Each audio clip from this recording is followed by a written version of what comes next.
Ketua DPW Spesmika SPI Jawa Barat, Suparno, secara terbuka menagih janji manis Gubernur Jawa Barat Deddy Mulyadi kepada kaum buruh. Ia mengaku kecewa karena janji kesejahteraan buruh yang dilontarkan saat kampanye Pilgub belum terbukti meski KDM kini menjabat sebagai orang nomor 1 di provinsi ini. Suparno, yang juga menjabat Wakil Ketua Tim Pemenangan Deddy Mulyadi, menyoroti penetapan upah minimum sektoral kabupaten kota, UMSK, sebagai isu utama. Menurutnya, komitmen penerapan UMSK sebagaimana mestinya belum terrealisasi, padahal wilayah basis buruh seperti Bekasi dan Karawang justru memberikan suara mayoritas untuk KDM. Ia menegaskan peran aktifnya dalam kampanye, termasuk berkeliling kabupaten kota industri untuk sosialisasi, bertemu buruh, serta memproduksi konten video dukungan.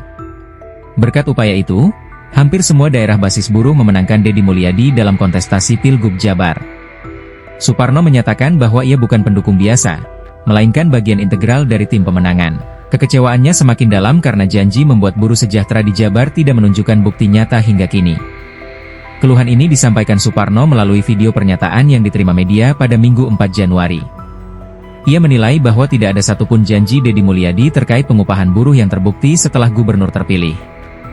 Isu ini mencuat di tengah gebrakan Deddy Mulyadi baru-baru ini, seperti perintah transparansi dana desa via medsos buntut kasus intimidasi. Namun, buruh merasa aspirasi mereka masih terabaikan dibanding isu-isu lain. Suparno menekankan kontribusi buruh dalam kemenangan elektoral KDM, terutama di kawasan industri. Ia mendesak gubernur segera memenuhi komitmen untuk menghindari kekecewaan massal di kalangan pekerja. Pemprov Jabar belum merespon secara resmi tagihan Suparno. Pengamat buruh memprediksi isu ini berpotensi memicu demonstrasi jika tidak ditangani cepat, mengingat basis buruh Jabar yang besar. Kasus ini menjadi pengingat pentingnya pemenuhan janji politik pasca pemilu. Suparno berharap Deddy Mulyadi segera bertindak untuk menjaga kepercayaan kaum buruh sebagai tulang punggung ekonomi Jawa Barat. Ya, yang pertama dari Serikat Pekerja, khususnya KSPSI dan SPTS KSPSI menolak dengan Kepgub yang diterbitkan oleh Pak Gubernur yang revisi tanggal 29 kemarin karena tidak sesuai dengan rekomendasi Bupati Wali Kota. Nah, dalam statement Pak Gubernur di berbagai media bahwa beliau menetapkan upah minimum termasuk UMSK adalah sesuai dengan rekomendasi Bupati Wali Kota. Setelah kita sandingkan Kepgub yang diterbitkan dengan rekomendasi, ternyata banyak hal. Salah satu contoh saja, rekomendasi UMSK Bekasi, Kota Bekasi itu 58 jenis industri sektor, yang ditetapkan itu hanya 11. Kemudian Karawang itu 200 sektor yang diajukan, yang ditetapkan itu adalah hanya 15. Dan ada 2 kabupaten kota yang tidak ditetapkan sama sekali, yaitu adalah Garut dan kemudian Kota Bogor. Nah, tentu apa yang disampaikan Pak Gubernur mengenai bahwa itu sesuai dengan rekomendasi Bupati Wali Kota, menurut kita bahwa itu belum sesuai semuanya. Sehingga kita meminta itu direvisi. Mungkin Pak Gubernur mendapatkan masukan dari Disnaker tidak sesuai dengan fakta, tidak sesuai dengan data. Oleh karena itu, kita berharap sebenarnya beberapa kali ingin bertemu dengan Pak Gubernur untuk menyampaikan, ini loh rekomendasi Bupati Wali Kota, ini loh yang Bapak tetapkan, kira-kira Bapak tahu nggak berapa yang direkomendasikan Kabupaten A dan Kabupaten B, sampai dengan 19 kabupaten kota yang mengusulkan UMSK. Nah, kalau Pak Gubernur memang tidak mengetahui itu, hanya mendapatkan informasi sepihak dari Disnaker, kita bisa memaklumi Pak Gubernur mungkin mendapatkan informasinya tidak valid, tidak sesuai dengan fakta, tidak sesuai dengan data yang kita terima. Oleh karena itu, kita berharap Pak Gubernur dalam kesempatan ini untuk melakukan revisi. Karena tidak ada kewenangan gubernur untuk mencoret. Ada pasal, kita juga catat di sini, di pasal 35I ayat 1, Gubernur menetapkan upah minimum sektoral kabupaten kota pada sektor tertentu berdasarkan rekomendasi Bupati Wali Kota yang diusulkan oleh Dewan Pengupahan Kabupaten Kota. Artinya apa? Artinya gubernur hanya diberikan kewenangan menetapkan sesuai rekomendasi. Tidak boleh dia mengkoreksi, tidak boleh dia mengurangi angka, apalagi menghapus, apalagi tidak menetapkan. Karena kewenangan yang diberikan oleh PP 49 itu hanya sebatas itu. Sehingga dengan adanya penghapusan, koreksi, kemudian pengurangan angka yang dilakukan oleh gubernur, menurut kami ini bertentangan dengan PP 49 yang selama ini Pak Gubernur menyampaikan bahwa Kepgub tersebut sesuai dengan PP 49. Faktanya tidak seperti itu karena ada hal-hal yang dilanggar, termasuk mengenai jenis industri yang boleh masuk. Di situ pemerintah bersikukuh bahwa yang masuk itu hanya sektor industri yang beresiko tinggi dan sangat tinggi. Dalam PP 49 tidak ada kalimat itu.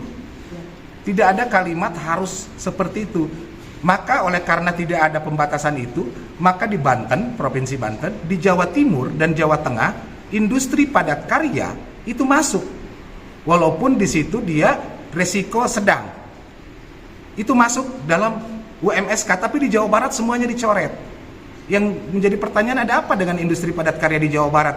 Apakah tidak boleh masuk upah sektoral? Apakah ada diskriminasi dari kebijakan Pak Gubernur tersebut? Kenapa di provinsi lain boleh masuk, di Jawa Barat tidak diperkenalkan masuk oleh Pak Gubernur? Dengan 8 kabupaten kota yang mengusulkan adanya industri padat karya alas kaki, tekstil dan garment, semuanya dicoret. Tidak ada yang diterbitkan sama sekali. Oleh karena itu tentu melalui teman-teman media, kami meminta kepada Pak Gubernur untuk segera merevisi. Dan besok kami akan melakukan aksi di Disnaker Provinsi dalam rangka kaitan meminta revisi Kepgub mengenai UMSK, dan juga akan melakukan upaya hukum di PT Tun menggugat pembatalan keputusan gubernur mengenai upah sektoral yang diterbitkan pada tanggal 29. Karena menurut kita ada beberapa pelanggaran-pelanggaran ketentuan yang dilakukan oleh Pak Gubernur dalam menetapkan kebijakan upah minimum sektoral yang nanti kita akan membuktikan di pengadilan. Karena tadi satu, Pak Gubernur tidak punya kewenangan merevisi, dia hanya diberikan kewenangan menetapkan UMSK berdasarkan rekomendasi Bupati Wali Kota. Yang kedua, tidak ada pembatasan mengenai sektor itu harus industri resiko tinggi dan sangat tinggi. Itu hanya diberikan resiko tergantung daripada Dewan Pengupahan masing-masing. Kalau Dewan Pengupahannya mengusulkan ada resiko rendah pun harus dikabulkan. Dan terbukti itu di Jawa Tengah, kemudian Jawa Timur, Banten, itu semuanya masuk industri padat karya. Tapi khusus di Jawa Barat, dari 17 kabupaten kota yang ditetapkan, 19 usulannya, 17 yang ditetapkan, 2 ditolak, 2 kabupaten kota tadi, Kabupaten Garut dan Kota Bogor. Dari 17 itu tidak ada satupun industri padat karya yang mengusulkan upah sektor alas kaki, upah sektor garment, upah sektor tekstil, itu semuanya kabupaten kota yang mengusulkan dicoret oleh gubernur.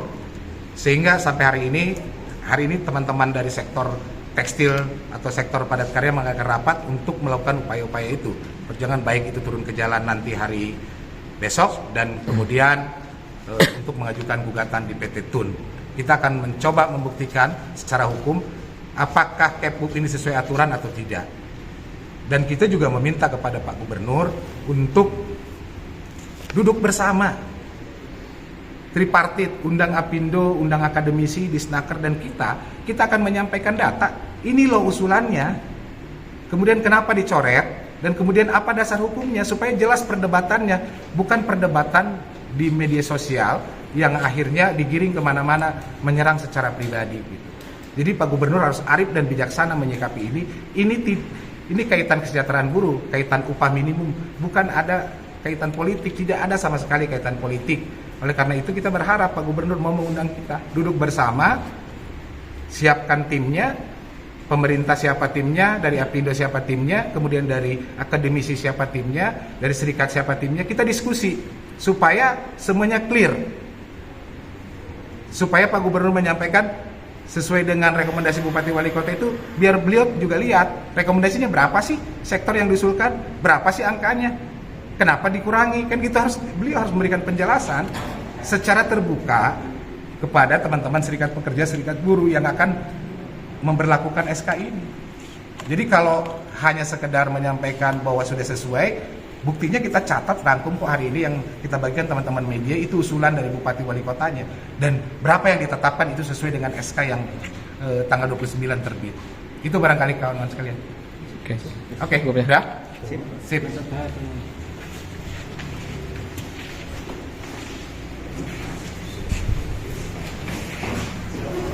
Kita break dulu ya. Makan siang.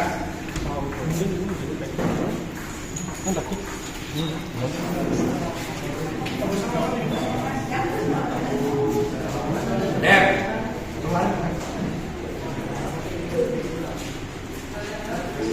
Boleh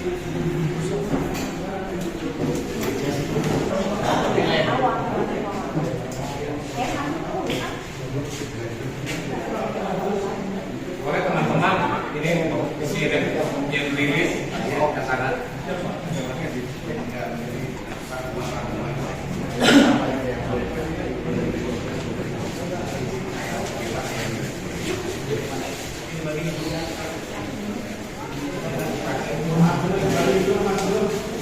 Isi mau bikin statement dasarnya.